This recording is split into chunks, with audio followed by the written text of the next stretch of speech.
খবর 24 সাথে আপনাকে স্বাগত। নতুন নতুন খবর জানার জন্য আমাদের চ্যানেলে চোখ রাখুন। নমস্কার দর্শক বন্ধুরা, স্বাগত আমাদের এই চ্যানেলে।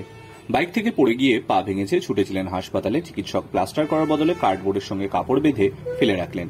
সরকারি হাসপাতালে এমন চিকিৎসা বাধ্য হয়ে অন্য হাসপাতালে গিয়েছিলেন যুবক। সেখানেও চিকিৎসকেরা তার পা থেকে খুলল না কার্ডবোর্ড। চিকিৎসায় চরম গাফিলতির অভিযোগ উঠেছে বিহারের মুজাফফরপুরে। সেখানে মুকেশ কুমার নামক এক যুবকের বাইক দুর্ঘটনায় পা ভেঙে যায় গত 7 জুন। তিনি মিনাপুরের প্রাথমিক স্বাস্থ্যকেন্দ্রে যান চিকিৎসার জন্য। সেখানে চিকিৎসকেরা জানান তার পা ভেঙে গিয়েছে, কিন্তু প্লাস্টার করার বদলে তার পায়ে কার্ডবোর্ড আটকে গজ দিয়ে বেঁধে দেওয়া হয়। পরবর্তীতে তাকে চিকিৎসার জন্য শ্রীকৃষ্ণ মেডিকেল কলেজে স্থানান্তরিত করা হয়। সেখানেও চিকিৎসকেরা তার পা থেকে কার্ডবোর্ড খোলেননি।